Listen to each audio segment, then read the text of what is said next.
Hello and welcome to Anniversary Edition, the podcast where we take a movie that's celebrating a significant anniversary and have a nice retrospective chat about it. This week we are taking the red pill and diving into The Matrix, and with me are Tom. Hello. Sophie. Hi. And Adam. Hello.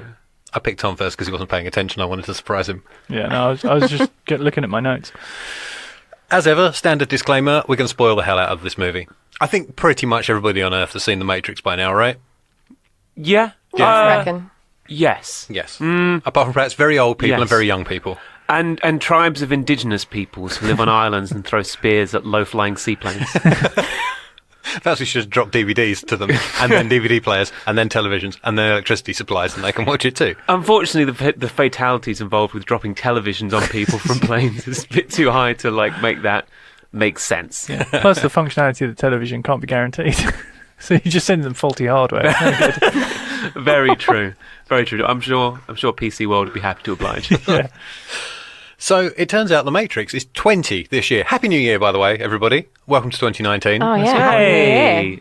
Yeah. Everyone dealt with the hangovers by now? Just about. That's what Not that big quite. glass of water right here is for. Yeah. Yeah, The Matrix is 20. 20! Yeah. Oh, can't believe that. 20! It, in a particular way, was the impetus for this podcast. The impotence. Yes, the impotence for this podcast. Okay. Who told you? We all worked together, and as a company, we were pitching for some work that involved something that might be a bit like the bullet time shot. That made me realise, oh my God, The Matrix is 20. Does bullet time still hold up? And then that made me think, what other movies still hold up? And then, through the magic of development and conversation, was born Anniversary Edition. So The Matrix was the granddaddy of this entire podcast. Absolutely, Yeah. it's the Wow. inspiration for it all. Wow. It must be so proud. Yeah. I guess so. The Matrix is I guess it's a philosophical sci-fi action movie. Yeah, that's accurate. Basic plot: a hacker joins a cult and turns out to be Jesus. Spoilers! I said we were going to spoil it. Yeah. Does anybody have a better plot synopsis than that? No. No. All right, He cool. learns Kung Fu. Also that. Oh, yeah. Kung Fu Should Jesus. definitely add that. Yeah, he's Kung Fu Jesus. Absolutely.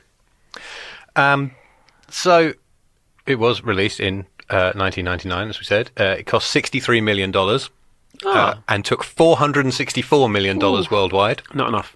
Birthed two sequels. Too many. Yeah, definitely. Which cost $150 million each. Too much. Yeah. Do you want to hear what they brought in? Oh. The second one Too brought much. in $742 million on a budget of $150. Oh, God. And the Wow. third one took 427 on a budget of 150. So it was a drop off even That from the drop first. is insane. Yeah. In total, they took $1.6 billion, and the entire franchise, incorporating the various official offshoots, is worth to Warner Brothers something like $6 billion. Okay. Wow. I feel like that's too Wow. much. Again. Well, this wasn't just a movie. This was a whole kind of cultural phenomenon, which I Yeah. think is something we'll get into Yeah. Yeah. We'll get into this. later on. But I think the first important question is, when did everybody first see The Matrix? And I'm going to start with Adam. Because he had a saw it mouthful in of coffee. Yeah. I saw it in the cinema. I saw when it came out. I don't know what you're talking about. Yeah. The Matrix was a whole thing. People were leaving the Matrix. People were talking about the Matrix like, oh my God. Oh my God, this has never happened before. Yeah. This is the first of a new breed of cinematic experience. The sound, the visuals are jaw-dropping. The action's unbelievable. You have to go and see. I don't think anyone was of age to watch The Matrix and weren't told, like, you need to go and see this film. Yeah. Sophie? I'm not sure if I saw this in the cinema or not. Well, Proving me wrong, thanks. well, Sorry, no, Adam. you're sort of the baby of the group round the table, I aren't am, you? yeah. So I don't even know how old I would have been when it came out. We had it on VHS, and I think on DVD as well. So yeah, I've seen it quite a few times. I think I probably was like 15, I don't know, something like that. But you were of the right sort of age when you first saw it, Yeah. even if it wasn't on initial release. Exactly. Yeah. Tom? Cinema. So I saw it when it was first released in the cinema. I'm trying to think if we would have gone together to see it. I think Cute, right? It's entirely possible. So I'm trying to remember if I saw it more than once. I was trying to remember if I saw it more than once. I know Did you not take each other to the second screening? my wife saw hand. it 4 times in Really? the cinema. Okay. I didn't know it then, but I know. Good thing. Otherwise, I know. So I know she saw it a lot, and then that made me think, oh, did I go more than once? Because I kind of feel like I probably would have done, and I have a suspicion that I might have seen it with a bunch of my friends, like from home, and then maybe you as well. Possibly. I'm sure we probably sat around and watched the DVD more than once. Oh yeah, definitely, yeah. Like Tom and Adam, I saw it opening weekend as well. It would have been June 1999, so that would have made young Kieran 19 years old. And if you think 19-year-old Kieran wasn't going to go and see a thinky sci-fi kung fu movie as soon as it came out, you'd be mental. It was entirely my thing at the time. It was a lot of people's thing at the time. It was so zeitgeisty, and I'm struggling to think whether it was popular because it was so zeitgeisty or it was so good that it created a zeitgeist. I think it created it. I think it was me too. because I think it was. I think its big draw or the big game changer was the way. I mean, it had a bit of everything. It was the way they did the action for a start. Yeah. Because it was totally Yeah. different to everything That's else what that I had come remember. before it. Like, if you watch most Western action movies before that, they're in the vein of Die Hard. Yeah. You know, you might have had your Steven Seagal and Jean-Claude Van Damme doing a bit of But that was bit of straight to martial video arts, stuff. but that was, And it wasn't the kind of choreography you got in this. exactly. And then, you know, seeing Keanu Reeves do actual, like, to do his own Pajama stuff. boy And fancy fighting. exactly, yeah, and like Yeah, Carrie Theodore Ann Logan Moss. doesn't do kung fu. Yeah. Exactly, yeah. So I think that was the big thing. The fact that he was it 6 months he trained to do all those fight Yeah. sequences, Yeah. something like that. And it's like, And he had a neck injury. He'd come off neck surgery and couldn't kick for the first 4 of the 6 months or whatever it was. crazy. Which is why he doesn't do many Wow. kicks in the film Right. because he just didn't couldn't train do- for them right. and couldn't lift his leg tremendously high anyway. wow. Yeah. Who else? Hugo Weaving hurt something during the training too. I'm surprised. Yeah. But yeah, It's a I mean, whole it's thing. one of those things. Is like the style of it was totally Mm. different to everything else, and just the aesthetic of it. And I kind of think that it's kind of like our generation's like a Blade Runner or something like that. It's like that big sci-fi movie that was totally different to everything that went before it. More than that. Although that wasn't a particularly More than that. big success. I would say it's Star Wars. Yeah. Like Wow, yeah, I Very suppose. possible. in terms of its effect on culture around it. I mean, I wrote most of my notes are writing about how it affected everything within and outside of cinema. Yeah. Yeah.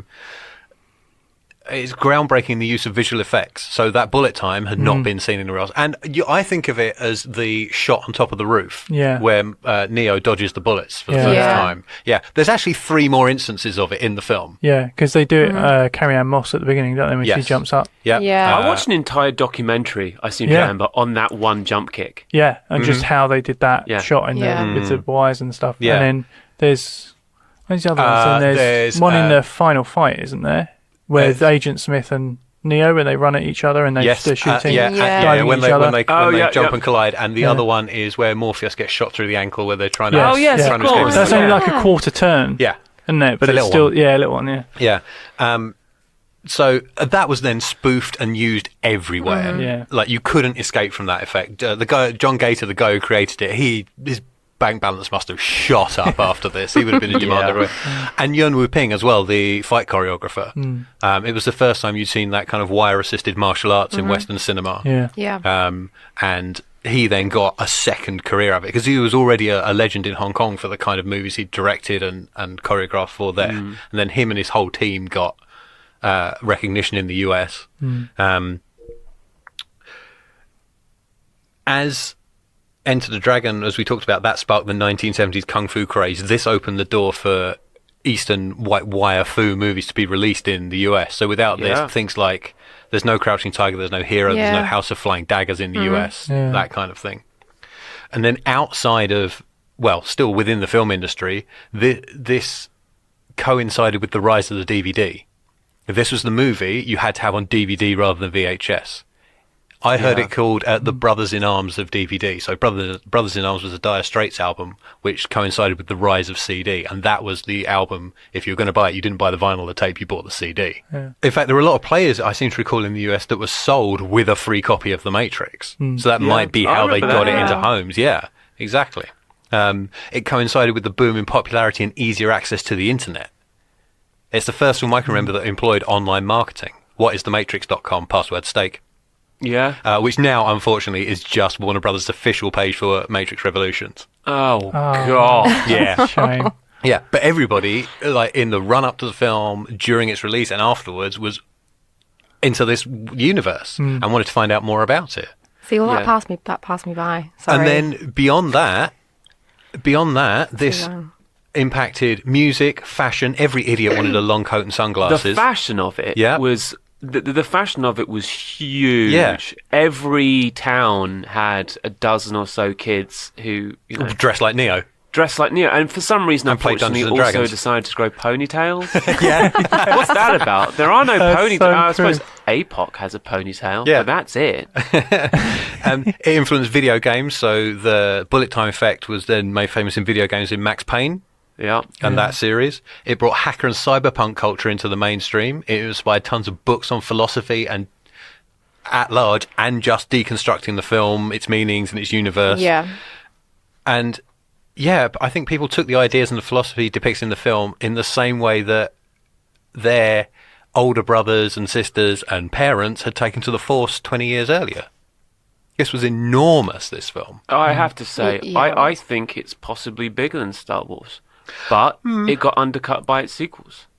Undermined, I should say. That's true. Yeah, that's really valid. It was such an important film culturally, The Matrix. But nowadays, That it forgot to be a good film franchise. yeah, nowadays you can look around and see The Matrix influences everywhere. Still today, people dress like Neo. I mean, I don't like these people, but they do. Even action in Hollywood movies is more often than not still martial arts related. Yeah. Even if it's not wires and such. To the It's- point of fact where when you see a more traditional Western fight, it's actually quite shocking. Like, I remember Yeah. going to see Casino Royale and that opening fight in the bathroom. Yeah, where it's was not just- where it's Oh, yeah. dirty and it's not just graceful. a Yeah. brawl, Yeah. and Yeah. it's just like that's really gritty and disturbing because it's Completely. not like fancy martial arts. Yeah. It's not Yeah. exactly. Yeah. But if the sequels were any good, Oh yeah. people would still be talking about The Matrix today. Yeah. A lot more than they are now, certainly. Yeah, it definitely ruined what it could have been. And like when I watched it back over the weekend, I think for me, I just really noticed that as a standalone movie, it's amazing. And it is completely undercut It's stunning. by Yeah. rubbish sequels. I think the Wachowskis only had one good film in them. 2. Have you seen Bound? Oh, I haven't seen Bound. I've not- Bound's that. pretty good. So Bound is basically, they took this concept, they always wanted to make The Matrix, and they took this concept to action producer Joel Silver, who went, cool, what have you done before? And they went, nothing. And he went, go away and make another movie. Oh, okay. So they went and made Bound, which is a small thriller, which then became their calling card, and got them the gig for making The Matrix. That makes sense. So, we talked a lot about how this affected culture, and we talked a lot about the sequels. What about The Matrix itself? What's still good about it? Adam? I think, aside from a couple of bad visual effects, everything is still good about The Matrix. Okay. From the opening scene, that's a total barnstormer. The acting performances, particularly Lawrence Fishburne and Carrie-Anne Moss, as well as the Hugo Weaving, just putting on that brilliant sort of Yeah.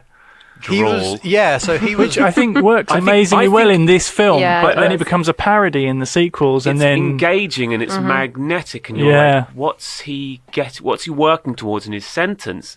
You really hang on his every word, the Yeah. way he talks like this, Mr. yeah, Anderson. I think it's one of those things. He's kind of thinking at it like a computer program. Yeah. Like he's That really comes across. I he's think. like really putting in that kind of, how would this computer program personify something that's supposed to be steady, even but evil? Yeah. And it's just that, yeah.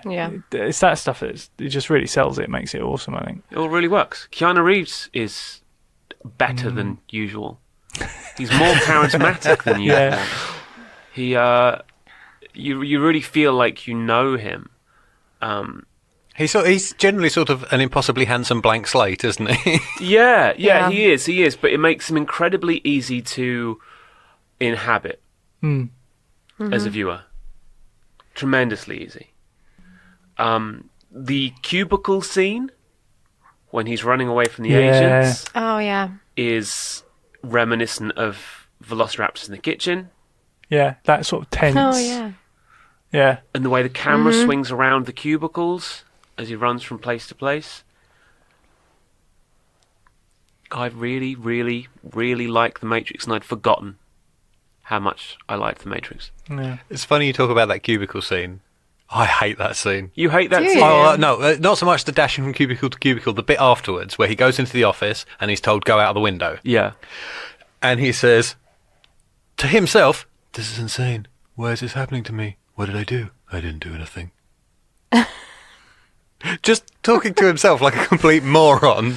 Yeah, I mean, if we're going to talk about lines that suck, There Is No Spoon is the weakest badass line ever written. Yeah. And all the stuff that has to explain the technology to an audience that wouldn't need it explained to them today. Yeah. AI? You mean artificial intelligence? Exactly that. Yeah. Exactly Yeah. that. That's the trouble with movies that are kind of pseudo set in the present, but not. Yeah. Yeah. As technology develops, Yeah.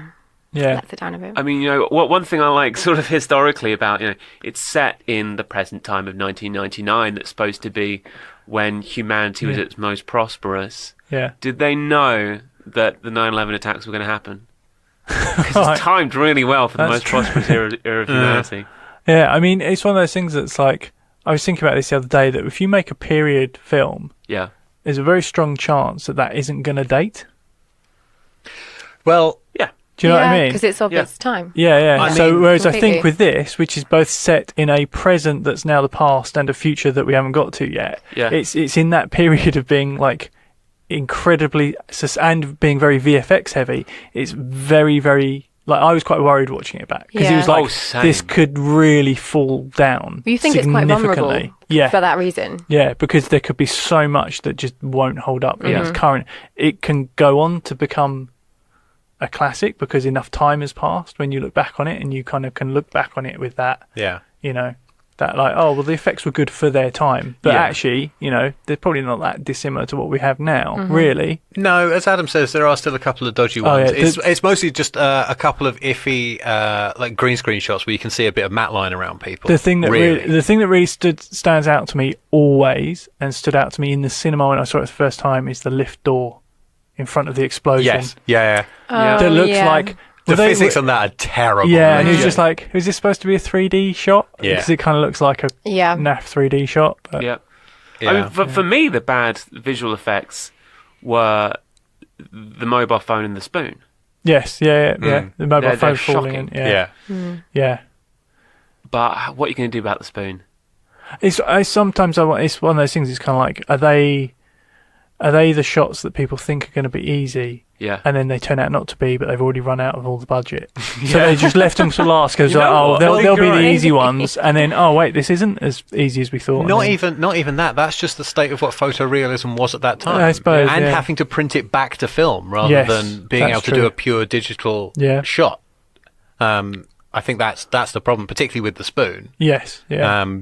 That's The spoon is bad. that was like, it's basically a T1000 spoon Yeah. Yes, because yeah, that's what the exactly. technology Yeah. was. Yeah. Sophie, what do you like about it? I kind of loved everything. Okay. Yeah, I watched it. It's been a long time since I've seen it, and I watched it quite a lot, or quite a few times when I watched it for the first time, I suppose, and we had it on, VHS and then DVD. So I guess it was something I watched a few times. It's been years, and I kind of watched it and felt everything I think I did when I watched it for the first time. I was really impressed by it. I found it really easy to watch. I made notes and everything, but I literally enjoyed it from start to finish. I thought the effects were good. I didn't think it looked like it dated particularly, which I know in other movies we've talked about, like The Exorcist, for example, when she's having all the tests done in the hospital. Yeah. And it's kind of barbaric because the equipment that's being used. And that really dates it. And even in this, like the cubicle scene at the beginning, when they've got the old computers, that's kind of the only thing. But is this because you remember the technology that's in the film? I don't know. Whereas you would have had no maybe. experience of that kind of medical technology that Maybe Reagan's... that's why it seems so different. But I loved it. Yeah, I really enjoyed watching it again, and I would absolutely watch it. I will watch it tomorrow. Yeah. Yeah, I would say to people, like, it's so good. And I studied philosophy at A-level, and I remember like all those questions kind of coming up when we were talking about all kinds of different things in school, and it just sparked all those questions again. Like, I really loved it. Were you forced to read Simulacra and Simulation as the cast were before they started making the film? No, I was not.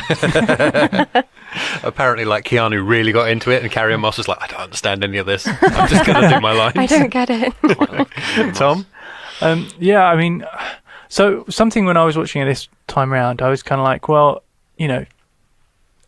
this film, it's the Wachowski siblings, or sisters as they are now. That's a whole thing we can get into as well if you want. Yeah, and it's kind of like that. It's their thing, and it wasn't until I was watching it back this time that it struck me. Well, like, the cinematography is really great, the editing is really, really great. Cinematography is Bill Pope. Yeah, so I had a look, and I was like, so what's this cinematographer done? What else has he done? And the little list of the famous movies I picked out that he'd done were Darkman, Army of Darkness, so a bunch of Sam Raimi stuff, Clueless, Spider-Man 2, Team America, Scott Pilgrim, and Baby Driver.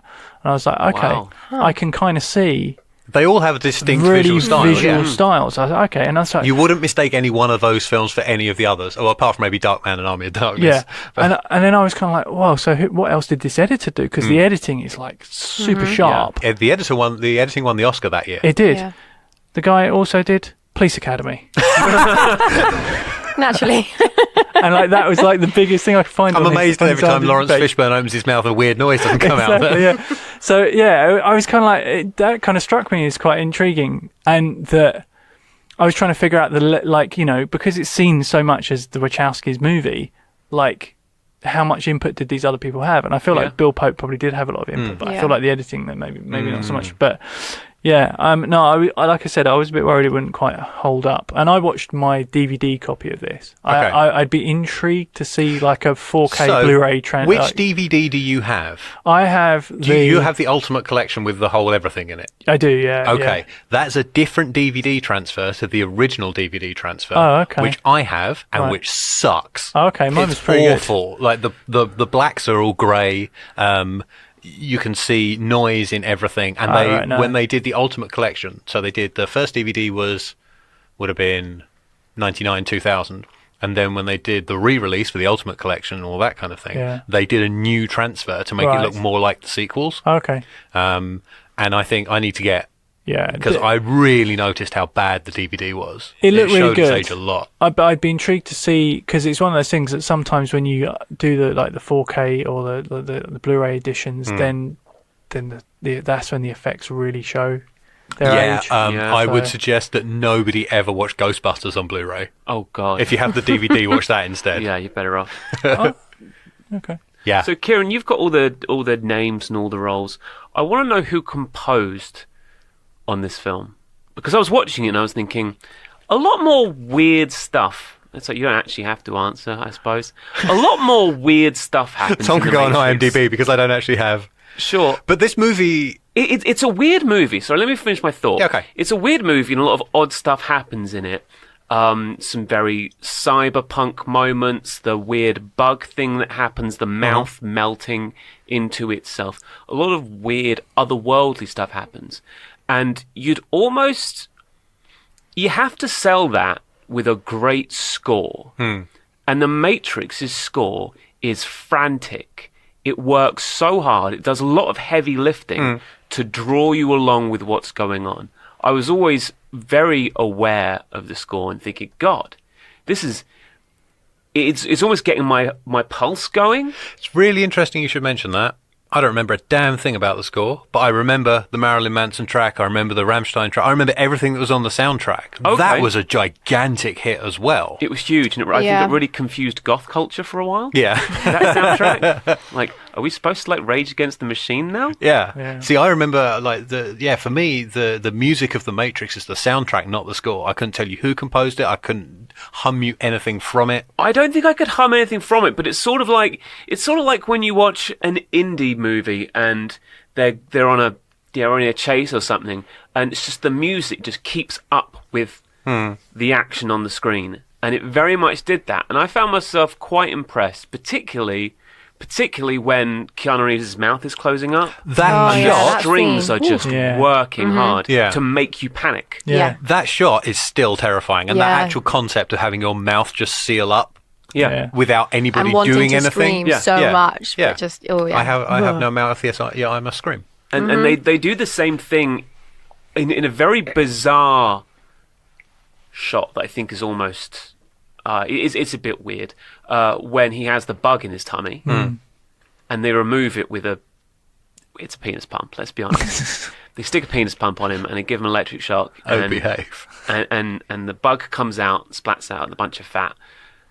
And the strings are just going. And I was watching it thinking, man, if there's no soundtrack here, this would be a dumb scene, and everyone would be like, what just happened? That was so dumb. But the soundtrack makes you panic. The score makes you panic, and that's what it's supposed to do. Yeah. It's fantastic. Yeah.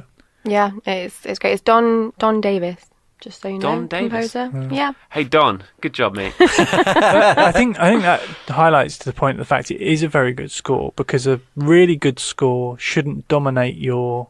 No, that's true. Like a really great score should make you feel that way without you realising there's any music there. Exactly. Which I think it does, because like Kieran, I only remember the songs Yeah. or the tracks. Like, I mean, I think... I might still have be- my copy of the CD. I'm trying to remember if this was the first time I heard Rage Against the Machine. I might have heard them before that, maybe a bit before, but yeah. It's lovely how excitable you all are about this film. I think I liked it a lot less than you lot this time round. Oh, really? Yeah. I really noticed how the characters have no character. I noticed how humourless it is. It's so straight ahead and po-faced. And I'm not saying we should have slapstick and all the rest of it. Any humour in it entirely comes from the agents and their deadpanness. So the moment in the building where they where after the lobby gunfight, and the agents upstairs are made aware that there's someone in the building, and they set off the explosion is set off, and there's a beat of silence, and then the sprinkler just comes on and drenches them, and that's funny because they don't react at all to it. Yeah. Like, that's the only kind of humour in this film at all. There's other humour, I think, especially in say, Tank, Mouse. Oh, yeah. Yeah. There's some humour there, but you have to ask yourself, if you were at Characters the I end don't of the remember, world, apart from one of them's the big one, one of them's the little one. They have no character. Tell me anything about Switch other than she's the one who wears white. she's the one who goes, not like this, and then does that weird broken neck thing. Yeah, I guess Switch is friends with APOC. That's all. You're right. Yeah. She was never intended to be like a major character you get anything from, and I think if you added if you're at the end of human civilization, living on a hovercraft in the sewers, eating amino acids to stay alive, Yeah, maybe you wouldn't have the best sense of it humour. might either. affect the sense of humour Yeah, a little yeah. bit. Maybe they're all a bit grouchy. The one thing that confuses me about the humour of the film is they chose Tank to be a little bit funny by giving him a lot of pop culture references. that he would have no way of attaining. Oh, yeah. He delivers a bunch of 90s pop culture references, but he was never in the Matrix. He was born in Zion. He's Mikey, not supposed I to be. think he likes it. Was he not supposed to be watching them? Because that's what he does. He spends all of his time watching The Matrix. I suppose he could be watching The Matrix, but The Matrix has no sound. But that's like getting all your pop culture references from your friends rather than watching the thing yourself. That's true. Yeah. And not even that, from strangers. Yeah. Like, that's watching the YouTube video about the thing rather than watching the thing. So tank annoys me as a concept. Then you have Mouse, who's a bit rapey. Yes. Well, no, he's not rape. He's a pimp. Yeah. He likes to dress like one in The Matrix. Well, they all dress like pimps in The Matrix. That's true. Kieran. That's true. I have a feeling that because shortly after this, there was the Animatrix as well, which was the series of short animated movies. Oh, I didn't see that. And they were in varying styles. And I have a feeling, like, if you want to know more about Switch and APOC and all that, that's where you find that information. Oh, yeah. Well, the probably. character I was reading, like the character of Switch is named as such because it was supposed to be male on the Nebuchadnezzar and then female in the Matrix. Right, So yeah. a man choosing a female avatar. Right, Oh, gotcha. okay. Oh, Wachowski, In The Matrix. you couldn't telegraph that any better. I know, yeah. That's true. It's not to say I don't overall like the film, but unlike you all seem to think it's timeless. I think it's a time capsule. This with Smash Mouth All-Star running underneath is 1999. Yeah. Yeah. Like, I don't think there could be a bigger time capsule for 1999 than this movie. I don't get me wrong. I do think it's very late 90s, early noughties. One of the first things I thought in the second scene of the film was, look at Neo's ergonomic keyboard. What's he doing with that? Do you know what my first note is? You know- Yay, mini disc. Yeah, mini disc. I saw that and I knew you would have something to say about the mini discs disc. are great. I'd never noticed before, like, for example, how obvious a set the rooftop chase set is, when Trinity's being chased across the roofs. Yeah. And not only do the walls wobble and stuff, when they shoot upwards between the buildings, you can see the ceiling of the soundstage. Oh, I haven't noticed that, I didn't and now I don't want notice to. I don't want to. Stop ruining the Matrix for me, Kieran. You have a responsibility. All right. Let me talk about some good things. From the get-go, the styling is incredible. Like, you got the framing in this is great. It looks like a comic book come to life. I wrote that. I wrote down, this is the movie that Zack Snyder wishes he could make. Absolutely. Oh, yes. It's a comic book movie Yeah. that actually has some depth to it, other than just an image on a Yeah. screen, which is he's absolutely incapable of doing. Yeah. Yeah. But like in the first 5 minutes, you get that strong framing. I'm thinking particularly of where they go to handcuff Trinity, and you get the shot through the crook of her arm of the guy coming up behind Yep. with Yeah. the handcuffs. The treatment of the film, the green tint with the bleach bypass film treatment, which was something that hadn't really been seen in cinema, where you basically leave out a stage of the processing of the film, and it makes the blacks deeper on the screen. You get your bullet time effect almost straight away on Trinity's jumping kick. Yeah. That spring-loaded Nokia phone was the coolest thing. Oh, it's so cool. Yeah, they weren't commercially available. That was an adaptation for Yeah. the movie, because I had one of those and Yeah. it didn't do that. You had Yeah. to slide the thing down Oh, by no, yourself. no, you could get one that's... Later on, you could, yes. Yeah. After the film, Yeah. Nokia released a version that had the spring in. The spring in, but yeah. before that, it wasn't a thing. But no, so my wife had one, and she said that even like after a few months, that stopped working. I would So, imagine. like, Yeah. it was just a gimmick. It's a very violent action, Yeah. isn't it? They have actually re-released it. That Really? phone. Have They've they? done a new version of it. Is it for the 20th anniversary of the Matrix? I don't know, but you can buy essentially a modern version of that phone You should get that phone. Tom. with I know 4G. you want to ditch the Maybe I should. smartphone. You get it. Unfortunately, it comes in black, but the only other colour it comes in is bright yellow. Get the yellow one. I Well, it know. already looks like a banana. Exactly, yeah. I've had a little moan already. Is there anything anybody else wants to have a Yes. go for it? Okay, here we go, guys. Waking a guy up by putting a message on a screen seems silly.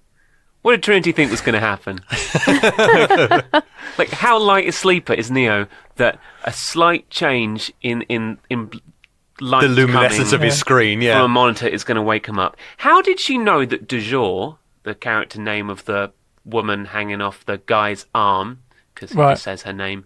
How does she know that she's going to turn around? Because the white rabbit's on the back of her shoulder. Well, they're going to leave eventually. They are going to leave. But he might do have you shut think the door, he's that's going to true. watch them leave, like sort of, oh, I just They're leaving. always assumed that it's the Matrix, so they put them there. but you can't see the future in the Matrix. Yeah, if you could see the I did future notice in that. the Matrix, then everything will go so much smoother in this film. But can they not?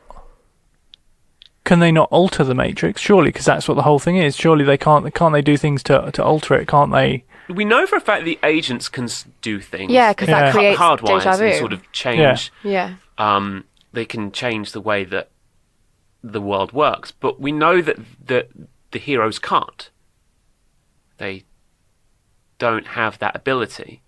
So when De Jure turns to put her hand over on the guy's chest, that is so lucky. That is so. She must have been sat there looking at the screen like, "Oh God, turn around, turn around! Come on. This is all going to go. This is all going to go wrong." Maybe she was like down the hallway and like threw a rock or something and got our attention, and then she Maybe. like looked. Maybe it was a whole like butterfly effect kind of thing. That's actually kind of it, because I think I watched it that far and then I started enjoying it too much Yeah. to sort of have like Yeah. little problems. Can we talk about how it doesn't know what deja vu is? Oh yeah, it has no The idea. same what- cat twice is Yeah. not, in 5 seconds, is not deja That's vu. not deja vu at all. No. I actually put that's in capital letters in my notes. So that's not how deja vu works. And then immediately after that, Cypher's death sucks. He has an age to get out of the way of getting shot with the lightning gun thing, but has to stand there and Oh deliver yeah. a line. No, I don't Oh, believe yeah. it. Freeze. Yeah. Freeze. 3, 2, 1. He's dead. Even slower than your slow Die Hard bullets. Even slower than the slow Die Hard bullets is literal lightning. The other thing, actually, we talked about how this kind of affected movies a lot. One of the things that this popularized is the trope of "I love you" being the big moment that saves the world or wakes up the hero. I or- love it. But that then appeared in everything after this. Anytime a hero was down, all he needed was his woman to come up and give him a kiss, and Prince Charming him back to In life. fairness, I think you find Sleeping Beauty. Yeah. Well, yeah, no. I was going to say. But that's more of like the one-off. Like after the Matrix, like I could see this coming in movie after movie after movie. Yeah. But I liked it, and I really liked Carrie-Anne Moss in this. And I do want to talk Yeah. about...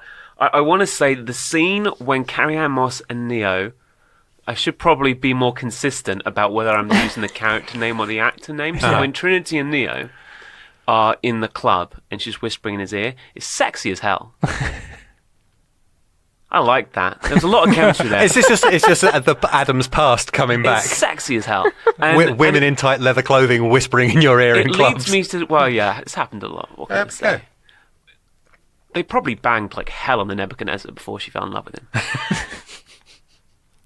No way they didn't. I'm just going to leave that there. Yeah, okay. Fine. Well, anybody else got anything to complain about?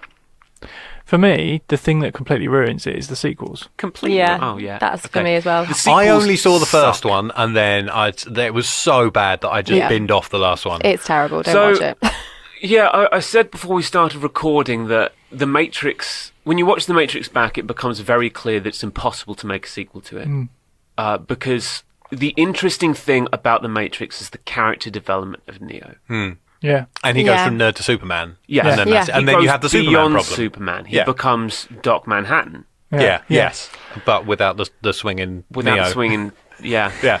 without that, he becomes an omniscient, omnipotent creature that could never possibly lose at any point. So the only way you can put Neo in danger is by ditching the Matrix entirely. Yeah. But the thing And is, that is the thing that's interesting. but it's almost comes to the point where as soon as you know that the Matrix is real and that then there is the reality outside of the Matrix, almost at that point you can't have a sequel. Yeah. Yeah. Because that, just knowing whether it is or it isn't is a huge thing.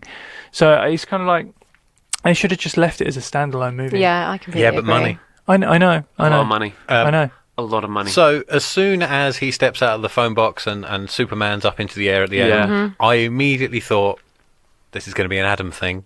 You love what happens afterwards. Okay, yeah. Let's talk about what happens And also, after Neo flies away from the phone booth. Is this one of your other favourite things, the movie where evil accidentally wins?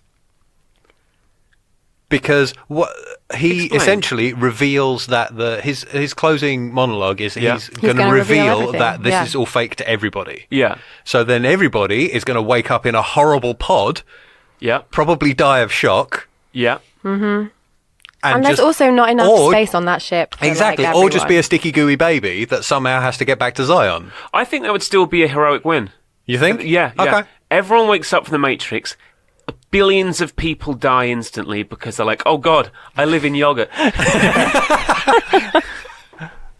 But then the machines die anyway because they have no power source. Meanwhile, you've got, say, 10,000 humans living down by the Earth's core. Just be like, all right, Having a 20-minute it's time to rave make sex scene. cornflakes. Or whatever it is they've got to figure out how to do as soon as the machines are gone.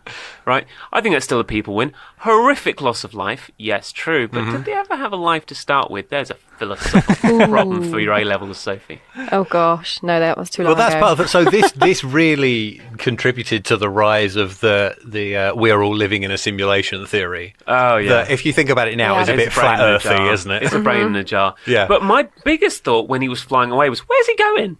Where are you going, Neo? You going to the moon? Does he even need to fly? Can he not teleport now? This is my Yeah, other thought, right? it's very Surely he unclear. can teleport, right? Yeah.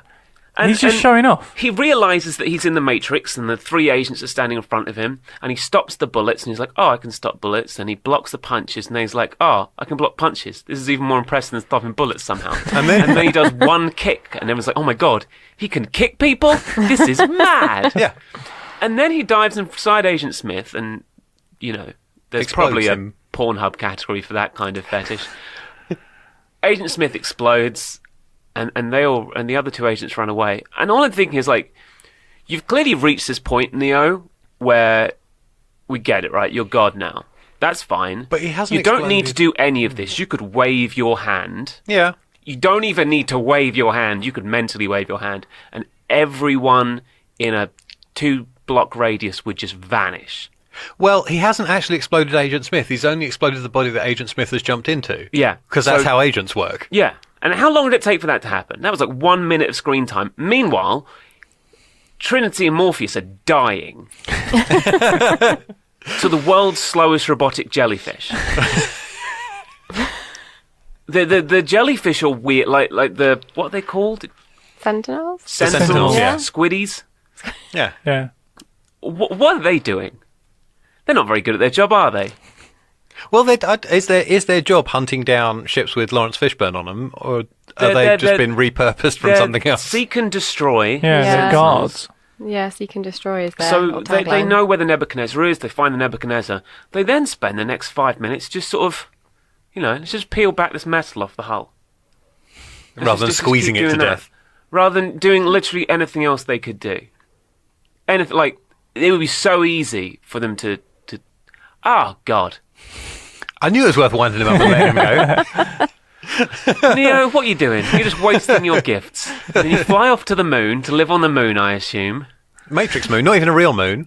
Artificial Does moon. the moon exist in the Matrix? Ooh. Oh, as an actual place? Yeah, That's interesting. Or is it just like a skybox GIF? sure.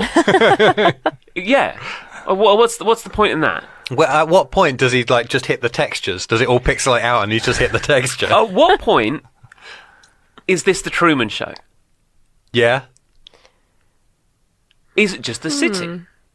Yeah, is there anything outside the city, which is very clearly Sydney? Yeah. Or even though it's not Sydney? Well, there's definitely a freeway in the sequels. I seem to remember there's That's something true, happening yeah. in the mountains in the sequels. There's mountains? I But what's think the so. point? It seems that. like they're using a lot of processing power for, something that's not populated 99.9% of the time. Just, Well, perhaps it's not there 99.9% of the time. Oh. Yeah. We could end up going down Yeah. a serious rabbit hole here. Think about you playing like Red Dead Redemption or something. Yeah. Like you're walking around on that map, your console or whatever is not rendering the entirety of that world. It's only rendering like 120 degrees of your vision. Exactly, yeah. And it sort of moves. Yeah. So that's how a lot of MMOs so work. if this is the Matrix version of if a tree falls in the forest and nobody's there, it doesn't make a sound. Don't make no a one's sound. looking at the Matrix as the Matrix exists. Yeah, if no one's looking at a particular portion, And is imagine that what you part could do if being you get into rendered? that bit. Good God. Wow. Do you reckon there's like a developer island out there? So like the island in Goldeneye that you can, Oh yeah. that you can't get to. Yeah. Anyway, We've gone well off. we really have. We really have. Does anybody get anything else to add? Open forum, go for it. Well, I guess the whole reason, we just spent 20 minutes talking about the actual Matrix of the Matrix rather than the film itself, is because the Matrix itself is a really interesting concept. There's a lot to talk about that philosophically. Yeah. Oh yeah. There's probably still podcasts out there now picking the Matrix Yeah. universe Oh, yeah. apart. Yeah. So when the sequels decided to take you outside of the Matrix, it became so dull. And it was such an obviously horrible mistake. Oh, one thing I want to say. The guy who buys the mini disc right at the beginning. You're my own personal Jesus Christ. Yes. Done. Yeah.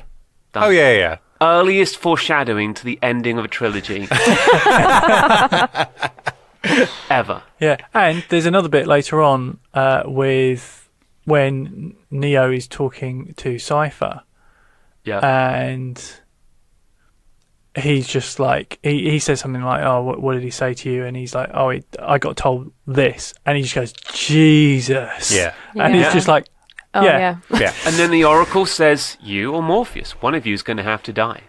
Mhm. But the film ends and neither one of them has died. "Yeah, It takes 2 more films for one of them to die. yeah."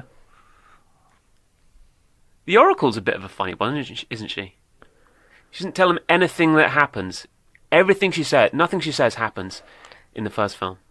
No, but then Morpheus says, doesn't he, that she only tells you what you need to hear Yeah. at the time. Yeah. So Yeah, so she gives him the impetus to Yeah. save Morpheus. She does. But she tells And that makes Trinity and Morpheus things that are That- quite...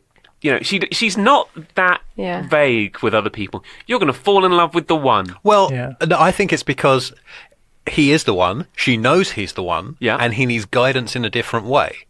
And also, if everything she says for him comes true for him, Yeah. then he's not special. Him breaking Yeah. her prophecies makes him makes special. him special. Okay, now, let's look at Trinity. She goes to the Oracle, and the Oracle says, you're going to fall in love with the one. You've just ruined her life.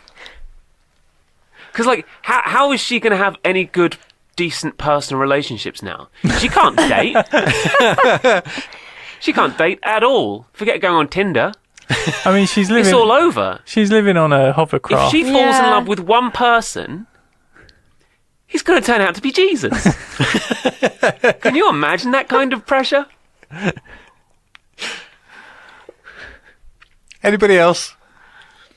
Or No, should we I wrap still this up? liked it. It's life ending. Okay, good. I'm Meanwhile, happy. you've got Morpheus, who's like, oh, I've been told I'm going to find the one. So, I guess I can give up on owning a home. He owns a hovercraft. Well, what does he need? Exactly.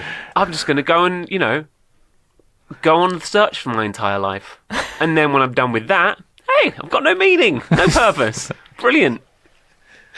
I think we should go about our day and just let Adam continue spouting for the Oracle, next hour and what a are you half. doing? Meanwhile, we've got an entire living room full of kids, like magical children, who can do all this crazy stuff, including a very English Buddhist Oh, no, child. he's very clearly Australian. Australian Buddhist child. They can do all this unbelievable stuff that no one on the Nebuchadnezzar can do. Everyone's like, how did you do that? When Neo does things way less impressive, like dodge bullets, they're using telekinesis. Those kids could take out the Asians, no problem. Team them up. Give them a costume. Call them the X-Men. You're fine. Those kids would do a great job. You don't need the one now. Congratulations. You've got a bunch of 8-year-olds who can change the world with their minds. Meanwhile, Neo goes on to free everyone from the Matrix. These kids have spent their entire lives training for something never going to happen. Never going to happen. Maybe they'll be his sidekicks. Yeah. The Not that he Matrix needs gets them, but- destroyed. For- They've got no use now. Congratulations. Where's their secondary education gone? They can float wooden blocks in a computer program that no longer exists. Well done. Absolutely devastating for those kids. But they don't exist, so it's fine. I mean, they exist in little yogurt pods. They exist. pods, yeah. They Not, exist. not yeah. for long. In little. Well, I assume they were taken out at some point, and that's how they know about the Matrix, right? Do they know that they're in the... No, they might Yeah, know. no, they just know they have special powers. Yeah. They don't No, they they're know in the there is no Matrix. spoon. Yeah. Okay, well, that But- kid does, yeah. Well, no, he doesn't necessarily. Oh, I suppose That might just using be- a mantra. His philosophical Like, extraction. Does he know of- that because he thinks he knows about the Matrix, or does he just think that there is no spoon and there is never a spoon? See, I Exactly. kind of assumed they were freed humans No. because they free kids. They free kids, so I assumed they were freed humans. But I suppose that is an assumption. Based on the assumption they're freed humans, how many people do you reckon the Oracle sees per day? Because she's got a queue of people waiting to find out whether they're the one. She might just do That's like... an implied hundreds of thousands of humans. might And just do do you think Wednesdays. after Neo shows up, she's like, Keanu's been, everybody else can go home. Yes, yes. That's exactly what I think.